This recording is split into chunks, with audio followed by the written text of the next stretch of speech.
last week on the Nicoletti Show. Without further ado, let's welcome Angela to the show.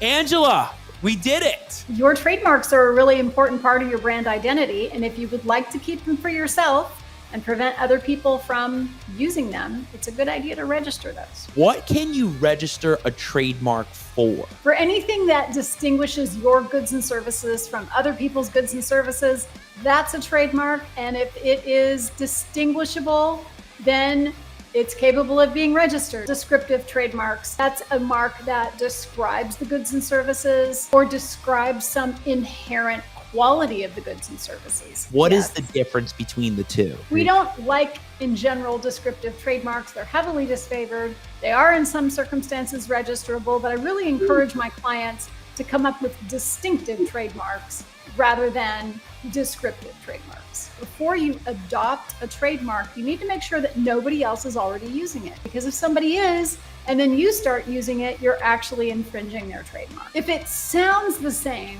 then it's the same. You can't just say, well, I'm spelling it with a K, or I put an S on the end. And that's a whole thing with the infringement battles and litigation and what you've been through with those battles. Oh, yeah. When you use a trademark, you actually have what are called common law trademark rights. If you're using a trademark and you like your trademark, you can keep your trademark, but you better register your trademark. And I'm thinking, like, what about the people that would also get the GoDaddy domain for it as well and just sit on that domain? That happens too. I tell my clients, listen, before I file this, get all the social media handles you want, get all of the domain names you want. Because once we file a trademark application, if it's a cool trademark, people are going to go gobble up all those things. Angela, it's been so fun. Take care.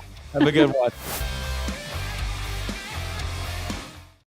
What's up, everybody? Happy Wednesday in the Al Nicoletti studio, live 9 p.m. Eastern. Another week. Man, are the weeks flying by or what? I mean, this week flew by. It's crazy. And we're almost in April. Show's rolling on. I'm excited. More guests to come. And I got to say, if you missed any of that content with Angela Langlots last week, mind-blowing.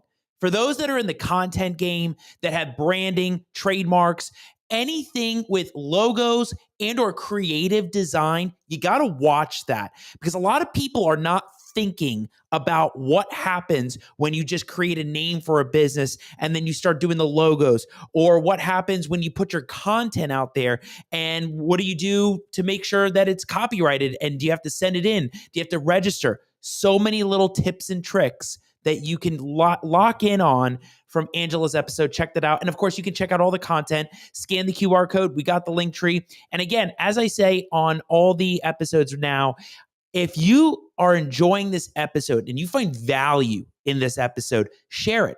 Feel free. Share it on the Facebook pages, your Facebook. If you're watching on YouTube, share the link with a family member, a friend, somebody that's trying to get in the game or really wants to enhance their learning with this. That's what it's about. That's what we try to do with everybody on the show, is provide value to the community. So check that out there. And tonight, oh my gosh, I got the Tom Barry on the show. Like, this is crazy. I met Tom at the New View conference back in 21. I think it was one of the first conferences that came out after COVID. And I remember I spoke, but then I saw Tom speak and I was like, man, this guy's super knowledgeable about loans and getting in the commercial markets and just understanding markets. And this is the kind of guest that you really want to sit down and learn from, because what he brings can help you understand the fluctuations in the real estate market, what to really look for, and how to prepare yourself in these moments that when they come to you, these opportunities, you gotta seize it. And he's going to talk about this, get into commercial properties, shopping centers, and loans. It's going to be awesome. I got to say, quick opening thoughts. One thing I got to remind people of is stay uncomfortable. And what I mean by that is you really got to stay laser focused and dialed in on anything in your business, inside, internally, and externally. As soon as you start becoming comfortable, what happens when you get comfortable? You get lazy. And what happens when you get lazy? Things start to unravel and fall apart. And then you go, oh my gosh, I got to get back to it, right? How many people are in business and entrepreneurs that fall into that trap? Maybe once a week or once a month, and you all of a sudden fall back and go, wait a second, we got to dial in, refocus, re-energize. And so I say that because when you start scaling your business and you have team members, you start realizing you really need to be on it all the time. Just when you think you can step back, can't step back. Be on it. Stay uncomfortable. Be focused. Dial in. And I hope that helps you all out there. All right, I'm ready for the show. I'm ready for the episode.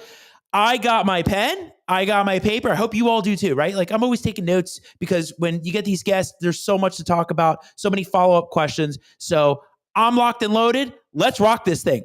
Hey, everybody. My name is Al Nicoletti. I'm an attorney here in Florida, and welcome to the Al Nicoletti Show, where I bring on real estate super investors, rising rock stars, movers and shakers, and leaders of clubs in their communities that educate, entertain, and inspire all things on Florida real estate. And we are constantly going to bring you the best in the game, whether we're getting into commercial, shopping centers, loans, whether we're getting to Airbnbs or anything with like pad split, all these new hot topics out there that a lot of people hear about. We want to provide the best value to you on how you can take your company to the next level. On my show today, I got the Tom Barry, the man that is going to talk about things with shopping centers and loans. So knowledgeable. Take notes, ask questions, ask him live. And without further ado, let's welcome him to the show. Tom, we did it. We did it. How's it going, Al? It's going. I'm locked and loaded, ready for this episode, ready to learn more about what you're getting into. And Tom, as I alluded on the intro, we met at the New View conference 2 years ago, almost 3 years ago. And what a different market it was back then. And then we got to catch up. And I'm like, Tom, since New View, what have you been focusing on? We got to hear about that. Well, wow, you're right. It is definitely a different market than it was back then. A lot of things have changed. I think probably the most notable is interest rates, right? Man, have they changed since then. But so what have we been focused on? We've just been writing a lot of loans.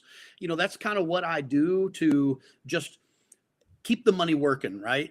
We just lend all the time.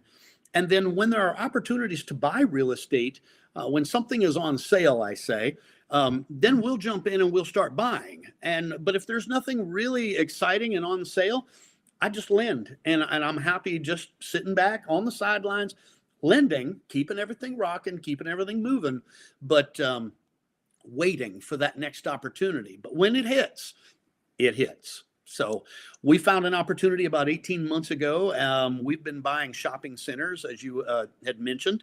And man, that's been going really well for us. Our note funds that a lot of passive investors invest in with us, we probably doubled those in the last 2.5 years. We're over about 115 million now in those that we manage. And that's been real good for us and our investors. So that's basically the three things that we're focused on. Hey, that's great, right? It's different than what a lot of other people are focused on. And I know you talked about one thing on the call that we had, which is understanding the cycles of real estate, right? You've been in this game long enough to start seeing there's these cycles that come and go, and the real estate market's going to be there. It's just following those cycles. So talk a little bit about that before we get into the two big topics. Sure. You know, I've always called myself a cycle investor. And like I just mentioned in the intro, I think lending is the one thing that you can do in any market, because there are so many things that we can do to affect the risk of a loan. But when it comes to buying a physical asset, there's only one thing that we can do to affect the risk, and that's get it at a price that makes sense. So while price is the end all be all of purchasing real estate, with lending, you know, we can change the LTV, we can change the LTC, we can change the amount of cash somebody has on hand, we could change the experience level of the borrower, we can change geography and lend in certain areas and not in others. So there are so many, I call them risk reduction levers that we have in our power with lending, it makes lending a full cycle strategy for real estate. Yeah, and I remember what you talked about, what you love about loans and why you are heavy on lending is because you can control the risk, Yeah, right? You can control that risk so you know what direction you want to go or don't want to go, and you will pivot from there, right? correct. Yeah. Correct. Yeah. We'll dive in on the loan stuff and we'll dive deeper there, but we got to talk about this, which is, I asked Tom, I'm like, what are you getting into with the commercial side of things, right? And I thought Tom was going to talk about maybe like a multifamily or maybe things with land, and his answer was shopping centers. I'm thinking, ooh, like we haven't had anybody on the show, maybe Neil, talk about shopping centers. And I'm thinking, no, this is like super niched out. So you've been getting into commercial development and redevelopment with shopping centers. We got to break this down. What are you seeing out there with shopping centers? Well, there's a lot of misinformation and a lot of misconception, I guess, would be a better way to word it. When I say the word shopping centers, your face says it all. It's like, ooh, like, oh my gosh, why would you even look at that? Because, right, haven't you heard of Amazon? I mean, like, shopping centers are dead. Everybody buys online, so why would you want a shopping center? But like you said, we have a very niche, a very, very tight niche that we buy in that is doing extremely well. But because of that misconception that shopping centers are dead, they're out of favor with the market, meaning their prices have fallen. So we're in a position where we're able to pick up, shopping centers that are completely occupied, full of great tenants, and the shopping centers are in great shape. They are not deferred maintenance. They don't have a lot of rehab needs. And we're picking them up at about 80 cents on the dollar. And, a 20% discount on a completely full property that is already cash flowing like crazy, I'll take that all day long. So we're not doing the redevelopment. What we're doing is buying these shopping centers once they have been redeveloped. And we're just holding them for the momentum play. Yeah, and let's talk about this because I learned this at a multifamily conference, which is talking about the different types of classes when you get into the commercial. You have the A, B, and C. And I asked Tom, I was like, which area? And he's like, well, we're getting into A because A, we have the full occupation of the property, right? So like what type of criteria are you looking at when you get into these shopping centers? Well, I would not class ours as A. I would probably class ours as B, and simply because the age of build. That's really one of the criterion for deciding whether it's an A class, B class, C class, or they even go to D class. You just don't want to go to those areas, right?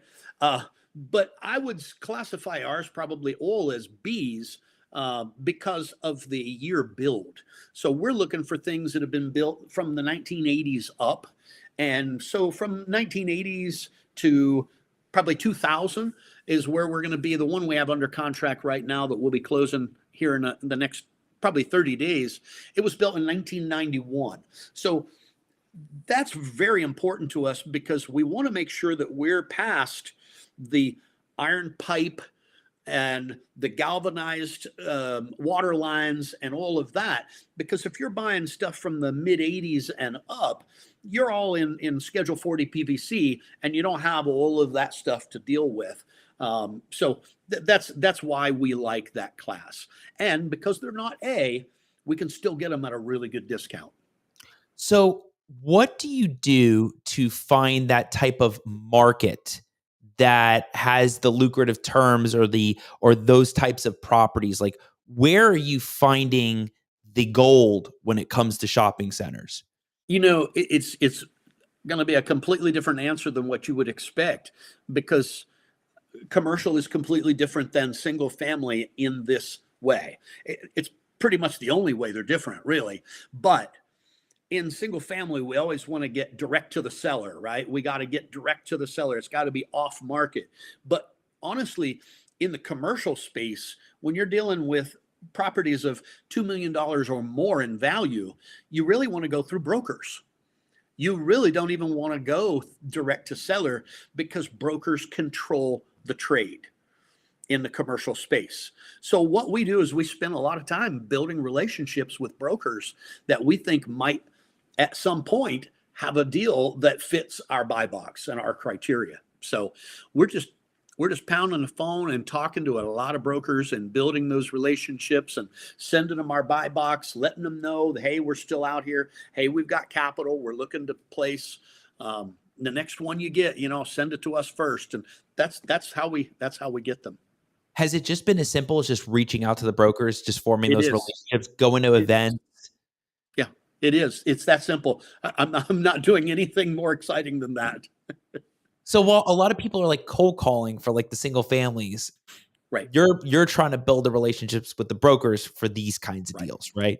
And here's why. In single family, when we did single family, that's exactly what we were doing. We were cold calling, we were door knocking, we were sending letters, sending postcards, bandit sign. I mean, we did all of that in single family. But I tested a few of the single family techniques in the commercial space, and they don't work. They did not work at all. We tested several of them for like 6 months. They did not transfer from the single family to the other asset classes. What we found is when we did get to a actual decision maker, the first thing they did was called their friend the broker and said, here, call this guy. He's interested in our property. And I'm like, what the hell are we doing? Spending all this time and effort getting direct to the seller when he's just going to turn us over to his broker anyway. We just need to start there. They're the ones that control the commercial real estate. So let's back up a little bit. How did you even get into this type of asset class? Like, how did you decide, wait a second, I don't want to focus on all the other things that are going on. I just really want to hone in on shopping centers because that is not really that common of a niche, right? Like, did you just start seeing things in the market trends? Did you just start, Yes. You hearing about it from other people? What was like that indicator? Because a lot of people that are in real estate are always trying to find that next thing that could break the barriers, right? Maybe Sure. it's commercial with the way that loans are, you name it. How did you just see this? Well, I'm always studying. I'm a student of this business. Like you said earlier, you're a student. I'm still a student. I've been doing this for 20 years. This is all I've done for 20 years. But I'm always watching the market on various asset classes, looking for the next sale, right? I look at real estate just like a woman, and I'll pick on ladies for a minute. Like a woman might look at shopping for clothing, right? If you're a bargain hunter and you're going to the mall, you're looking for a sale. You're not looking for a specific clothing. You're looking for a good deal. Well, that's the way I shop for real estate. So for me, it's what asset class is going to go on sale next. And there, trust me, there were a couple that went on sale prior to us getting to shopping centers. We just passed on those. One of them was hotel motel. It went on sale in 2020, 2021, as you might imagine, with all the crazy COVID shutdowns, shutting down the entire world. People couldn't travel. So, the hotel and motel owners were just slaughtered. And if somebody wanted to pick up a portfolio of those, you could have picked them up for 50 cents on the dollar, seriously, over the last few years. Now, most of that has worked its way out of the market now. It's not quite that good today as it would have been a couple of years ago. But we passed on that opportunity because hotel motel, for all of its pros, the con to it is it's a business within real estate. It's not just real estate. It is an active daily business within real estate, which makes it a management intensive asset class. And at this point in my life, I did not want to go down that road. I'm like, I'll wait for an easier one. And the next easier one was office. And that one is still in free fall. I don't know where the bottom is going to land. I think we're close to the bottom, but I'm not in the habit of trying to catch a falling knife. And that's what I feel like office is right now. It's a falling butcher knife. And I'm not fast enough to reach in there and grab it. So I'm going to let that one sit for a minute. We may pivot to it down the line, But the next deal that we saw coming was shopping centers, and that one fit my appetite perfectly. So, yeah. Tom, when it comes to metrics, when you're talking about maybe getting into office, is there something that you're looking for that's going to signal we're in? Yeah, occupancy rates. I'm watching occupancy rates in various markets that we would be interested in. And when those occupancy rates start ticking up again, right now they've just been flat, and they've been flat for probably a year and a half or so, give or take, which to me shows me that we have probably bottomed, but we haven't started back up yet. And I'm waiting for the start back up part on that. Yeah. I know there are several people I've talked to about the office buildings, and they were like, well, we're going to maybe wait on it. It's not really in the right trends to like go after that right now. So just following the occupancy. And I know you talked about this, which is if in order for you to get into the shopping centers, it's got to be 100% occupied on the day of purchase. Otherwise it isn't a buy, right? Well, it's got to be 80% or higher for us to purchase. And that's in our written buy box. Now, the two that we have purchased and the one we currently have under contract have all been 100%. But that's not really, I don't have to have 100, but damn, it's nice. I'm not going to turn it down either. Right. Who's not going to? Everybody's going to go after that, of course. But the really interesting thing that really piqued my interest when you were talking about going after shopping centers was the fact that you're going after ones with value add, right? The value add, the way that the lots are, so that the out parcels then can become other little structures too. And I remember seeing this in Miami, where there is a shopping center, and all of a sudden on the outskirts of the parking lot, there's a bank. Then there's like a little coffee shop. Then there's all these other things. And then you're talking about it with me. And I'm like, well, that makes a lot of sense, that those are great opportunities. What is the real, what's the grab with the value add shopping centers when you can do that? Well, I'm looking for two value adds. The first one you mentioned, and that is developing outlots. So by developing outlots, all that simply means is that we have enough ground in front of the shopping center, between the center and the road, that we could carve off a chunk of that, or several chunks of it if it's enough, and we can do multiple things with it, right? We have three options.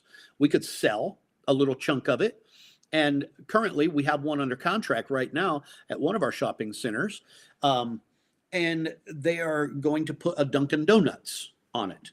Well, that's a great opportunity for us, first of all, because we got a nice chunk of money for a piece of pavement in front of our center that we do nothing with. It's literally free money for us.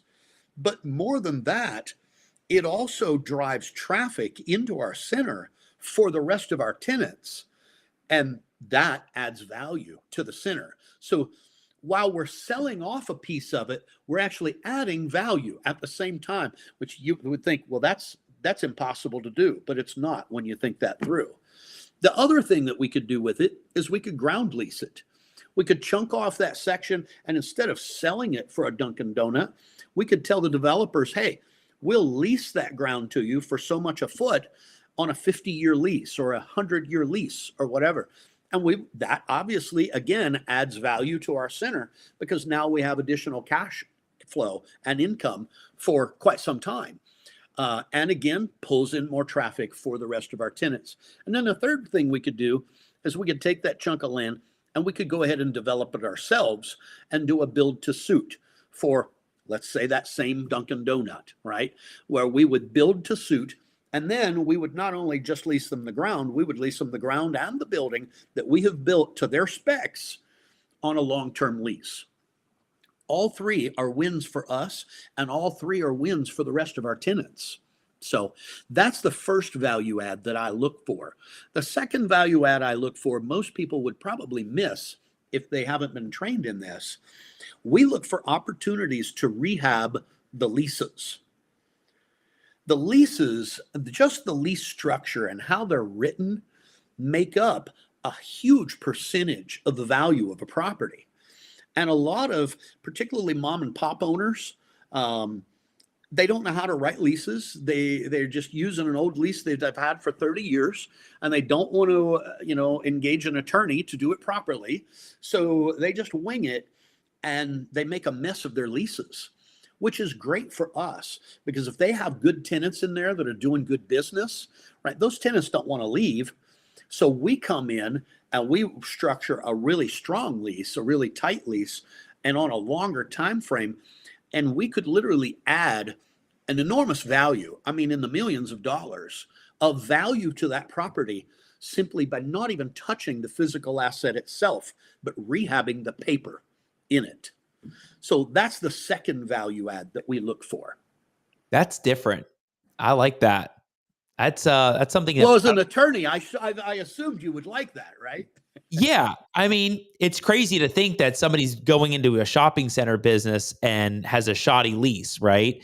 But there's a lot of people that also don't know how to manage properties. And Yep. like you said, they don't know how to manage maybe it's hotels or office buildings. And so that's why there's always going to be buyers and sellers, because just because you have the capital to buy it doesn't mean you understand how to manage it, or have the right people and experts to help you get into it. So that's huge. I thought that was really cool when you were telling me about that, like that it's not just the building itself, it's all these other things that you can do on the property that Sure.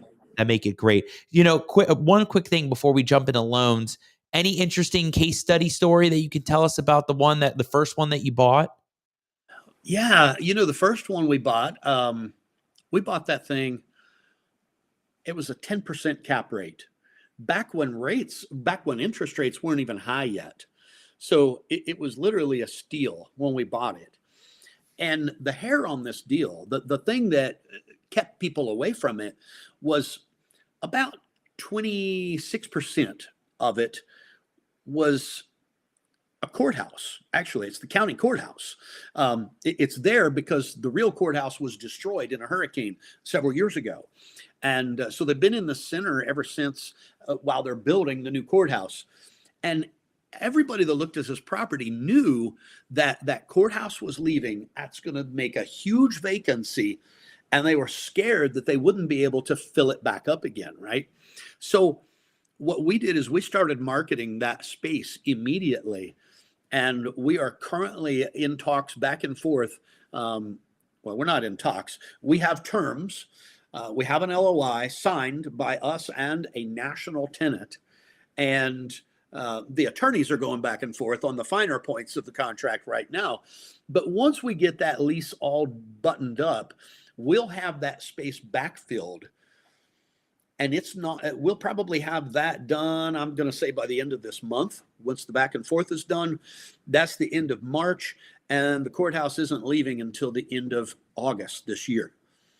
We're going to turn it over to the new tenants January 1, 2025. So was it a bad thing that they were leaving? No, it wasn't, because we're getting way more rents. And now we have a national credit tenant. So we have not only rehabbed the lease, but we also rehabbed the tenant mix. And we have added more value to that property just by bringing in a nationally recognized tenant and putting them in there. And again, they're going to drive even more traffic in for the rest of the tenants in the building. So those are some of the cool stuff that you're able to do with these. And it's just a lot of fun. It seems like it. It seems like the stability itself is also the value add, right? The fact that you're going to now bring in somebody that's going to sign a long-term lease and be that anchor tenant there, not going anywhere, seems to be attractive to other people that maybe want to rent out in that shopping center as well. Yeah, and I think the other thing that I really enjoy about shopping centers is that these leases are most generally a triple net lease, which means we pass all the extra costs through to the tenant, and they pay their own way. They pay their pro rata share of the taxes. They pay their pro rata share of the property insurance. They pay their pro rata share of the common area maintenance of the building. So as these costs are going crazy right now, particularly insurance and taxes, right? it does not burden us as the owners of the property. We do everything in our power to shop and make sure that we get good rates, on the insurance, and we do everything in our power to protest taxes and try to keep them as low as we can for the tenants. But at the end of the day, whatever it ends up, it's not on us, it's on them. And I think that's really different than a lot of other asset classes out there. Whether it's apartment buildings or whether it's single family homes or even office buildings, most generally are not written that way. I feel like we could talk about this for 2 hours on shopping centers, dive into like the leases that you have to have and everything that you need to know, right? There's so much to talk about, but this is just a little glimpse into this world. And then as soon as I heard it, I said, we got to share this. Tom, just awesome stuff with shopping centers. I'm always intrigued to see what you do on your adventures and where it's going to go a year, 2 years down the road, and how many more you're going to acquire, and also what you're going to learn from it as well. Because you always learn from the experiences. Definitely. Right? Definitely. So let's talk about lending, because we always save the best for last on the show. This is your area. This is the big area for Tom, and you're seeing a lot of moving pieces, especially in this market, right? Yeah. We'll start with like when you're getting into loans, looking at the risk mitigation, right? The risk mitigation levers is something that you love talking about.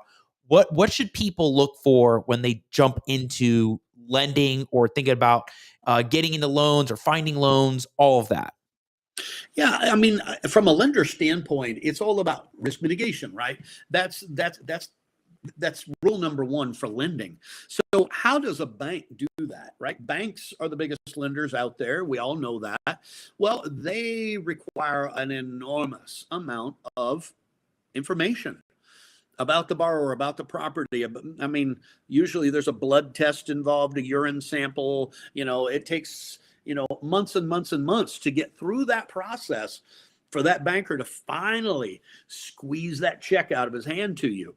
And we wonder, well, why is that process so arduous? Why is that process so hard? Well, because bankers go through training to mitigate risk. In fact, I would argue they go through training to eliminate risk, right? If there is any risk whatsoever, they don't want to be involved in it. Well, as a private money lender, we don't eliminate risk, but we certainly have to mitigate it. We have to reduce it to a reasonable level. So what we're looking at first is the property. That's the first thing I look at is this property a property that if Al doesn't pay me back and I'm going to end up with the property, do I want that? Right. And if the answer is no, you probably shouldn't lend on it. Right. If you're lending to somebody and you're looking at that deal and you're going, God, I hope I don't end up with this. Well, that's a mistake waiting to happen. Don't do that. So that would be my first advice to private lenders. And I've made that mistake. I'm speaking from experience here. I've crossed my fingers and hoped, but the old adage, hope is not a strategy, right? And it's not a strategy in lending either. Just hoping that this deal doesn't go bad is probably not a good strategy. So you look at that property and is it something that I would be excited to own? And is it something that I could turn into at least the same amount that I have into that loan? Could I get my money back, right? Now that might be, maybe you're a rehabber or a flipper and you're qualified to go in and finish the project yourself and put it on the market and sell it retail. Well, in that case, you might be in a position where if the deal went sideways, you would end up with more at the end, right? But if you're somebody who is not experienced in that, then I would say to you, you probably want to stay with what we call powder puff deals, right? A paint and carpet deal, something that doesn't need an enormous amount of rehab, because that's something you could hire any general contractor in your area or, maybe a handyman or somebody to go in and finish that project for you. And then again, you can recoup your money back. But it's all about recouping your money back. It's Warren Buffett's number one rule of investing. Don't lose money, right? And in lending, not losing money is having the correct collateral to make sure that you can recoup your investment. Now, then, if I'm comfortable with that, then I start looking at the actual person, the borrower. And there, we can look at credit score, we can look at cash on hand, we can look at loan to value, we can look at loan to cost, we can look at how heavy a lift, how heavy a rehab is this thing. We could look at, experience level. How many deals in the last 24 months have they done? And are they of similar size and nature to this one? All of those are also great tools for us to further reduce our risk, right? And if those things all play out, then you've got the makings of a pretty good loan. And you've also got the makings of a loan that if it doesn't go well, you're still going to end up with your shirt, right? You'll at least be able to get your money back out of it. Yeah. I was writing down property, project, people, and then I realized, wait a second, you had the 3 Ps that you wanted to talk about. And I think we were right there. Right? Like that's how you're analyzing whether to get into that type of loan. The risk involved, the people, the types of properties. And I think what's happening right now, and we'll talk about this, I think a lot of investors or people that have just accumulated money over the years, compound interest, are starting to tap into their accounts, their IRAs, to really get into lending, because there's a lot of people out there that have money that can lend out of their IRA, and people are looking for others to help them on projects, right? So absolutely. If you're thinking about it like you are as the lender, this is what you're looking at. And if you're thinking about it as the borrower, there's criteria to all of this. Tom, what are the different types of loans for lending? Because I know you talked about this before, the fact that they're not all created equal. Yeah. So right now we basically have 4 different buckets of loans. The first one would be your single family fix and flip bucket. And, that's the oldest product we have. That's what we started with. We had one product and we offered it in one city, and that was Houston, Texas. And then we just kind of grew from there. Now we lend in 24 different states. But that's our favorite product because that's the one we started with. And it has certainly evolved over time as the market has evolved and as interest rates have evolved, as competition has evolved. We constantly have to look at what's the market doing and what is our competition doing and so forth, so that we can stay relevant and we can stay competitive with our products. So that's the fix and flip. And then I guess the sister to that would be the DSCR product, the debt service coverage ratio loan that we offer for single family homes.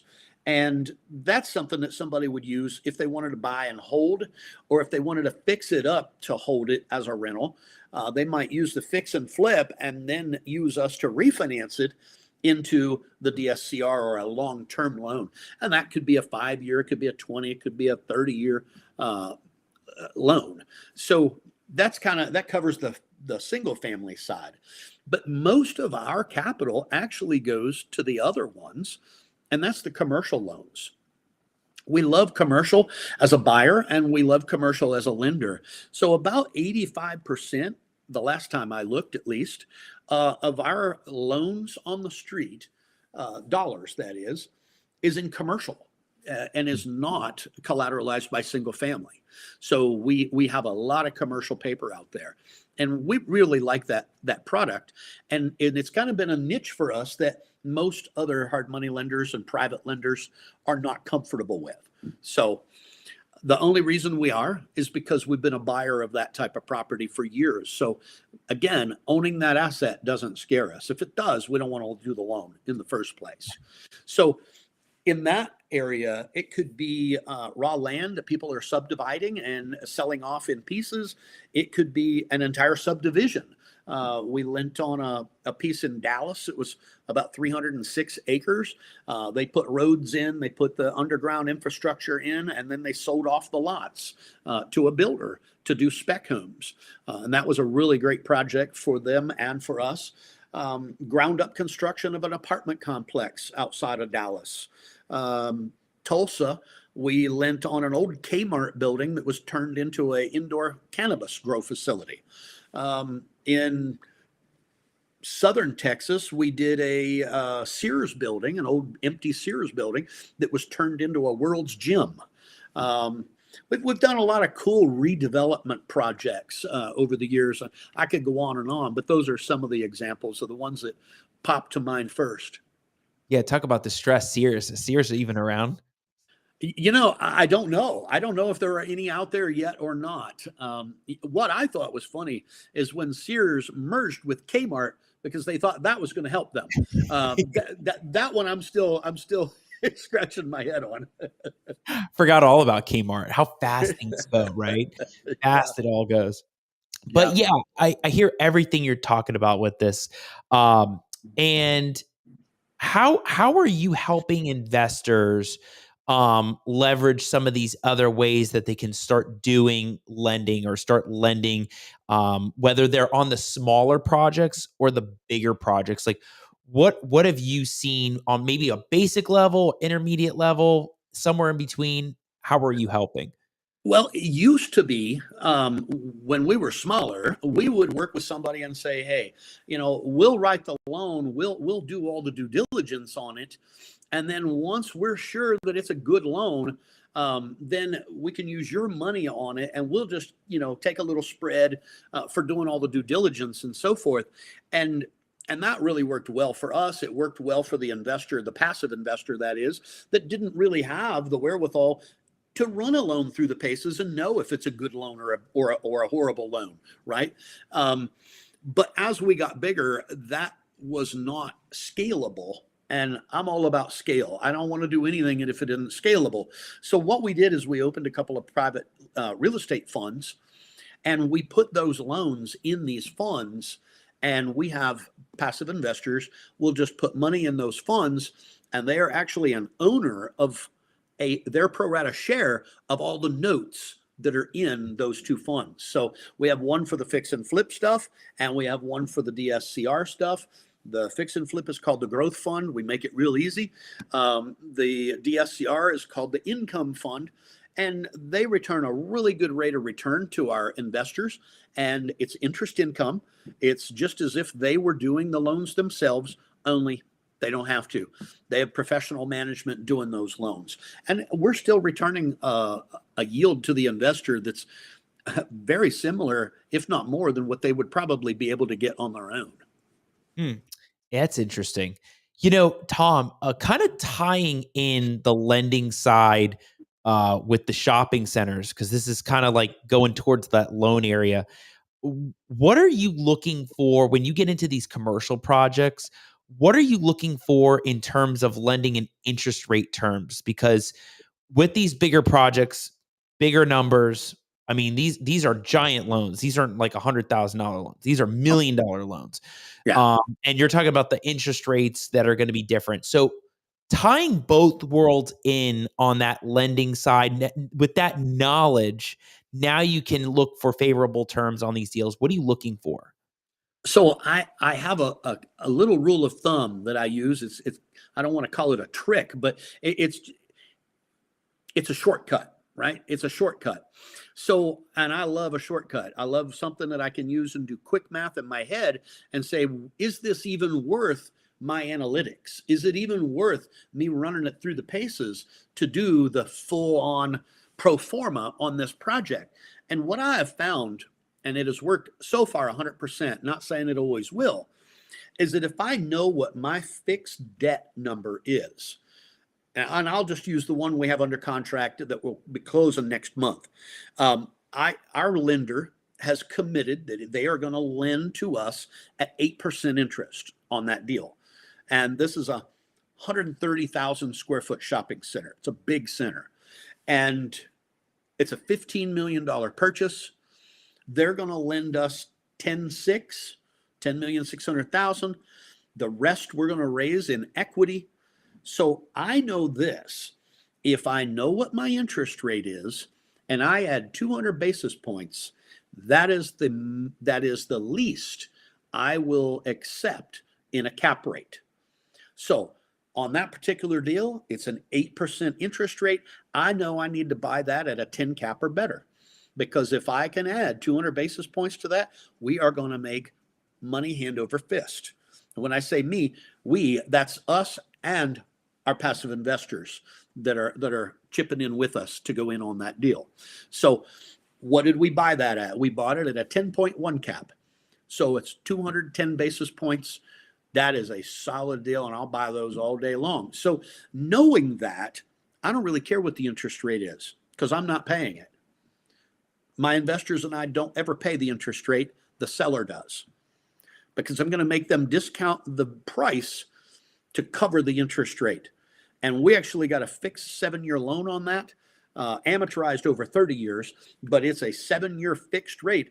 And we only plan to hold it 5 years. So we'll never have to refi. We'll never have to worry about rates rising. We don't have to worry about anything on that project. And I know my investors and I are safe from fluctuating interest rates. Boy, there's a lot to analyze when getting into this kind of stuff. And so your background on that really helps you analyze this deal, right? And what's intriguing too is that you already know the duration of how long you're going to stay in that deal. Like, you know that you're not going to be in there for 10 to 15 years. You already have it in your mind of this is, I mean, that's relatively short period of time, 5 years, right? Yeah. And out. So you are playing with those numbers, knowing in your mind there's an exit strategy, right? How important is it for investors to not just think about getting into deals, but also thinking about getting out of deals as well? I go into everything with the end in mind. I that's just the way I think. It's the way I was taught. I came from the financial planning world, so this is just old hat to me, because I always taught people to think with the end in mind and then plan backwards, right, to get to there. And it's the same thing in real estate. When I'm buying a house or when I'm buying a shopping center, I'm buying an apartment complex, I always have the end in mind. Is this something I want to hold forever? Is this what we call, in our family, we call it a legacy property? Because we do have some of those. We have things that I intend to leave to my kids, and maybe they'll decide to leave them to my grandkids. I don't know. We'll leave that up to them. But there are others that I'm like, no, we need to get out of this one in 5 years, because we will have fully depreciated at that point and we won't have any more tax value out of that thing. So let's dump it and move to the next one so we can start that depreciation with a cost seg. So all of those factors factor into when you exit. Yeah. Exiting is something that I didn't understand until I went to a mastermind, because I'm thinking when everybody's getting into deals, it's like you're in the deals, but then you got to think about, well, what happens next, right? What about in 10 years, 5 years? What's the exit strategy then? And so ever since, I'm always thinking in my mind about, all right, if you're getting into something, how are you getting out of it? How are you getting out? How are you getting out, right? Whether it's a contract, whether it's a project, you have to think about the ins and outs. And that's great. Hey, Tom, you've done when it comes to loans, you've done, how much have you done in loans? I think back last year, we crossed the 1 billion mark. We did like 300 and some million last year. So yeah, it's a few. We've done a few loans. A few. I think we got it down now. I think we got it down now. Small number. Well, this is huge. If you had to give one piece of advice just on the lending side of people maybe wanting to jump in or tap into some kind of source, what would that lending advice be? So I would say on the lending side, if you're wanting to start lending yourself, if your due diligence on each loan doesn't fill at least 2 inches of a 3-ring binder, you're not doing enough due diligence. Because we printed ours out recently and it's 4 inches thick on every loan. That is our due diligence on every loan. It's 4 inches thick. Wow. So if you're not doing that kind of due diligence, you're fixing for a problem. Right, you're setting yourself up for an issue. And if you're lending as an acquisition model, then that's okay, because if you're lending it as an acquisition model, you hope that they fail, so you end up with the property. If that's your goal, then by all means do very little due diligence, because it will happen. Uh, but if that's not your model, if that's not your goal, and if you don't want to end up with that property, make sure you're really crossing your T's and dotting your I's. We're pulling background checks and LexisNexis, and we're, checking title and getting title insurance, and we're, oh my gosh, credit report and financials. I mean, there's a lot of stuff to look at, to know, is this a deal that we want to do or not? A lot of due diligence. That's a lot. And if you don't want to do all that, then get with a lender that is already doing that, whether it's us or somebody else, right? There are thousands of us across the country that do it well. Get with another lender and say, how can I lend my money alongside you and just ride your due diligence coattails? And we all welcome that. We all welcome somebody to come along. You bring the capital, we'll bring the loan and the due diligence for it. We're going to make a few percent. You're going to make the bulk of it. You're going to make the rest of it. Great. I think this is all great. And actually, we have questions like rolling in here. All right, good deal. Yeah, we got live interaction. So just a couple shout outs. Kevin's watching. Mark Monroe. Mark. Hey, he's watching tonight. Love it. Hey, Teresa. Teresa says, I miss Sears and Kmart getting the Craftsman tools at Sears when they had a lifetime guarantee. Yep. I agree. I totally agree. All those great department stores. My producer, Michael, he said, how does it work if there's another business operating inside the same unit as one of your own tenants? Thinking of when Little Caesars was inside of Kmart or Starbucks inside of Target. Most generally, and it can be done different ways, but most generally in those instances, Kmart is leasing the entire building and they're subleasing to Little Caesars or McDonald's, most generally. So the building owner is just leasing the entire building to Kmart, and then they can do whatever they want on the inside of it.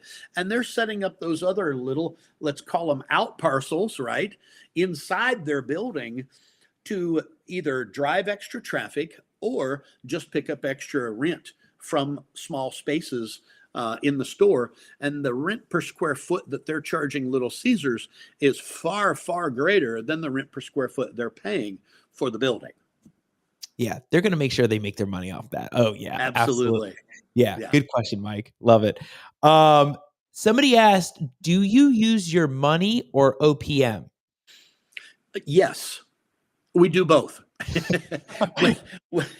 When we started, it was OPM, because quite honestly, when I got in real estate, I didn't have any of my own to use. And that's just the honest truth when we started 20 years ago. Now we do both. We make sure that we have a particular share, and it depends on which fund I'm talking about, in the fund, so that all of our investors understand that our money is right beside their money. So for example, on our shopping centers, if we're going to raise $5 million, like we are on this particular one we're buying right now, the first 10% is our money. So the first $500,000 was ours in that deal. And that makes all of our passive investors a little bit warm and fuzzy. They know, hey, they believe in this deal enough to put their own money in it. And quite honestly, if you're looking at a fund or a syndication and that sponsor or a fund manager doesn't do that, I'd run. I personally would not put my money in if you're not going to put yours in with mine. So yeah, we do now use our own capital along with other people's capital. Cool. And the same person said, do you lend personal or to your LLCs? We lend to LLCs most generally. There are a few exceptions, but we like to lend to LLCs. It depends on state law. Some state law, we really have to make sure that there's a distinction between a business purpose loan and a consumer loan. And then in other states like Texas here, it does not matter. So it really depends on the state, but we like an LLC. Cool. PMSO is on a roll right now. So a person would have to personally guarantee. With one exception, yes. We do want a personal guarantee on the loans, of course, and our investors want that. So that again is just a layer of protection for our investors in our funds. However, the one exception is if you're trying to borrow in your IRA. If you have a self-directed IRA at one of the self-directed IRA custodians, we will lend to your IRA to buy a piece of real estate. And obviously, we can't ask for a personal guarantee because an IRA loan would have to be a non-recourse loan. So what we do there to cover that risk, remember risk mitigation, I'm going to ratchet one of those risk mitigation levers down. And instead of lending you at 70% LTV, I'm going to ratchet it down to 60 and not require a personal guarantee on an IRA. So I've reduced my risk and still been able to give you the ability to get that loan in your IRA. Everybody's happy. Boy, yeah, there's a lot of thinking through these kinds of things.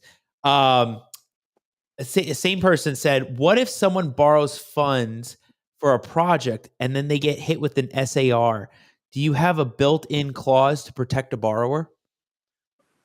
Explain SAR. I don't know what she or he means by that. I don't know, but their next question was, do you cross collateralize real estate or RE personal guarantee? Cross collateralize. In some odd cases, we can, but not generally. Not generally. Most generally, if somebody borrows against a particular property, that's the property they're putting up. Now, cross collateralization would come into play if somebody doesn't have enough collateral on the property that they need the money for. And I say, look, I'd love to lend to you. Everything else looks good here, but you don't have enough collateral. What else do you have? And maybe they have something that's already paid off that they could pledge as well, and we can put a lien on it too. Now I can at least give them that loan so they can get that project finished. So we've had a few instances where we've been able to do that, but most generally it's just a loan on the property that the money's going into. Cool. Teresa says, piggybacking off Michael's question and using his example, do you welcome/allow your tenants to sublease? If so, what do you ask for when they do that? So I assume we're talking about shopping centers. And yes, there is typically a sublease clause in those leases. We just ask that they come to us with the same things that we asked for when they came in. So they're going to have to go through an application process, just like the original tenant would. And here's why. We want to protect the rest of the tenants in the building. Oftentimes there is something called co-tenancy clauses in a lease. And those co-tenancy clauses are going to, there are also, that's going to come into play every time we bring in a new tenant, whether it's a subtenant or a actual tenant. There are also restriction clauses. The new lease that we're working on right now, one of the oddities in that was that they want to restrict and say that there can never be a video arcade in our center if they are in there. Now, I don't know what they have against video arcades, but that is one of the clauses. So imagine if somebody is already leasing from me and then they move out and sublease to a video arcade. Well, now I'm in default as the landlord with my tenant that I have sworn through the lease that I would never bring a video arcade into the center. So all of those things come into play, and we have to look at each one of those before saying yes to a sublease. It's not that we're trying to say no. We just want to check everything to make sure that we're not violating anything that we have agreed to with anybody else in the center. Definitely goes back to the due diligence, right? Making sure all these are checked off and that you're not stepping on anybody's toes. By the way, they said SAR is suspicious activity report based on the Corporate Transparency Act. So we'll back up. What if someone borrows funds for a project and then they get hit with this SAR? Do you have a built-in clause to protect a borrower? This Transparency Act is still so new. We don't even know exactly how this is playing out. There are a couple court cases right now on this thing. So no, we do not have that figured yet. Our attorneys are telling us to hold off and let's see what happens with these court cases. Obviously, there are certain things, if we set up a new LLC or something this particular calendar year, we can't hold off because we have 90 days to get that thing registered. But other than that, we're not registering anything that was pre-24 until the end of the year, until our attorneys say, all right, now you got to do it. So yeah, that's where we're at on that. Yeah, I just got off a call the other day with Bob Bloom, and he was explaining that to me, and I was like, "What is this whole thing?" And there's a lot of people waiting, and then he's explaining the whole like if you do the entity this year, you get 90 days. I'm like, "Oh my gosh!" So everybody's waiting for those court rulings for sure. Well, you can tell that if you've got questions on this for Tom, you reach out. We'll make sure his content's up there. And this is great stuff, Tom. I mean, we could, like I said, we can keep going on and on about this because there's so much to talk about. I can do this all night. I can do this all night, Al. I can tell, like at the New View conference, you can just keep going. Tom, at the end of my shows, I've been doing some signature questions. Give us your best answer. We didn't go over this on the onboarding, but you ready? I'm ready. Fire. What will you never compromise on with your business? My integrity. I tell this to my adult kids who I'm training in this business as well. I tell this to all the younger guys that I mentor. My most valuable asset is my reputation. It's more valuable than any building I currently own or any building that I will ever buy. That is my most valuable asset. It has made me more money than any other building will ever make me, any piece of real estate or any business. So that is very easy for me to quickly answer. What will I never give on? My integrity. If I can't do something, I'm going to be straight up. If I've got bad news, I'm going to be straight up. And that's the way I am. And that's the way I want all the people that I do business to be as well. Couldn't agree more. Love that answer. Oh, Tom, what are the biggest challenges you face in your business? One of the biggest challenges, I think, is just navigating the constant change in the market. It's a lot of work to keep up with it. So I probably read 4 to 5 hours a day, business news and articles and so forth. I probably have 8 business apps on my phone. I'm just constantly reading. I'm not much into social media, but if I am, I'm finding articles there that I'm reading. So I'm a junkie when it comes to this stuff. And I think that's the biggest challenge is knowing where we're headed and what's coming next. But I think we have to be a student of it or else we get crushed by it. So that's probably my biggest challenge. Yeah. Not any of my 50 employees or so at all. No. Right. All the other internal things with business. Tom, it's funny. I think it was Brandon's episode. I think I asked about what the top 3 mobile apps he uses for his business. I really should be asking you this question because you have. No, you shouldn't because I'm not a tech guy. The apps I just mentioned are news apps. I know. Okay. So let's ask this question. What are the top 3 news apps that keep you educated on real estate? So Wall Street Journal, Fox News, Fox Business, Barron's, Bloomberg, Forbes, Business Insider, One America, Newsmax, and that's on the first screen. Keeps you updated all the time. That's good. Yeah, that's good. I'm not going to say I read every article, obviously, but I scan all those apps every day for articles that are relevant to either the economy or real estate or business. And if you read enough, a lot of times the headlines are enough, and I don't even have to go any further. A lot of times it's not because they're misleading. You know, a lot of it's just a bunch of junk clickbait. You know, I read one the other day, and my wife even saw it, and she texted it to me, and it was housing foreclosures skyrocket last month.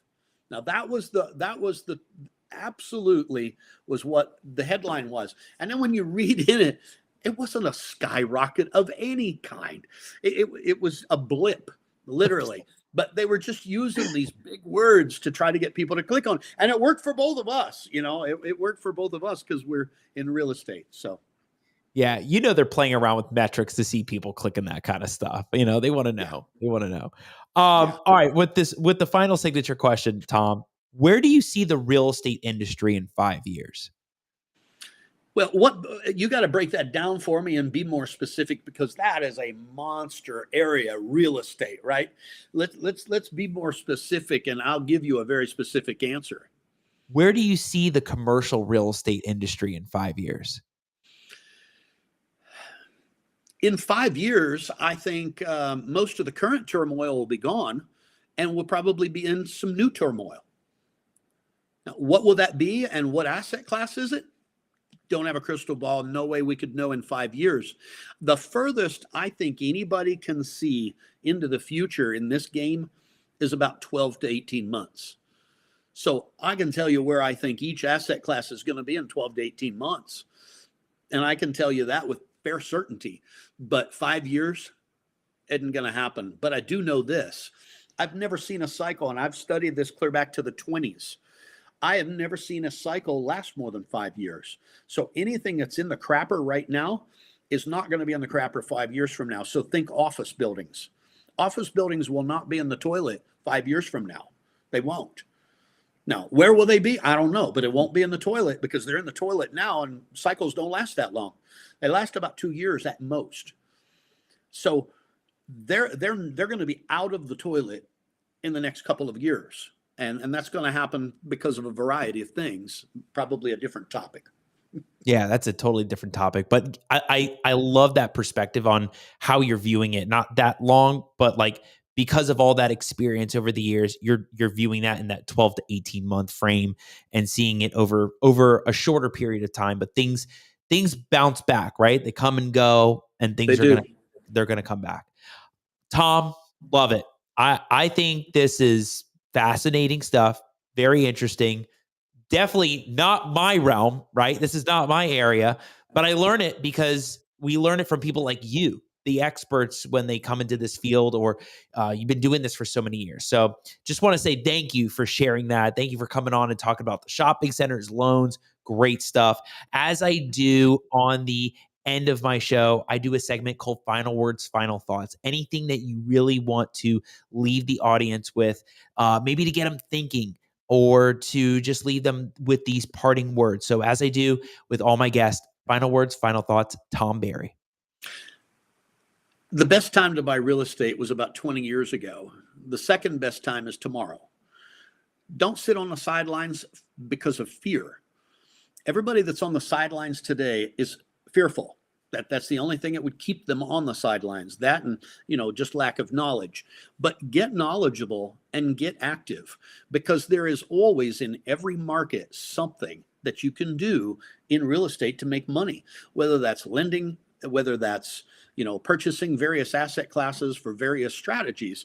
But there is always something that works. There's always something that makes money. And my last thought is, it's very easy to make money in good markets, but you build most of your wealth in down markets. So that's food for thought. And we're going to leave it right there. Tom, thank you so much again for coming on. Great catching up with you. Great talking to you a week or 2 weeks ago. And every time I'm talking to you, learning something new, learning another angle, learning something that can really help everybody elevate their business. So thank you again for coming on the show, Tom. Thanks for having me. I appreciate it. It was fun. It was so much fun. I'll see you soon, man. All right. Take care. All right, everybody. There you go. Shopping centers, loans, and more. There's so much to learn from this episode. There's so much to learn from people like Tom, right? Totally different realm of a topic than we have brought on before. And that is to show you that there's all these other angles out there and all this knowledge that you need to tap into. And when we have guests like Tom, we learn more. We start thinking and going outside of our box and going, wait a second, what else is there? So if you missed any of the episode of Tom, check that out. And of course, you can check out all the content on the show, scan the QR code, the link tree, and support the show. That's right. Scan that QR code right there. And of course, thank you for the questions. Great question, Mike. PMSO, like that was great question. And Teresa, love it. This is what we love on the show, right? The guests, the viewers that are asking questions, interacting. We thrive off that, right? That's what makes it great. That's what energizes the guests and brings them back. So if you missed any of it, check it out. And we'll see you all next Wednesday at 9 p.m. Eastern when I'm bringing on Bobby Suarez, the massive wholesaler out in Miami doing crazy things. He's going to talk about some really interesting things, not on the external part of his business, but on the internal part. This is a different conversation you don't want to miss. We'll see you next Wednesday, 9 p.m. Eastern. See you then.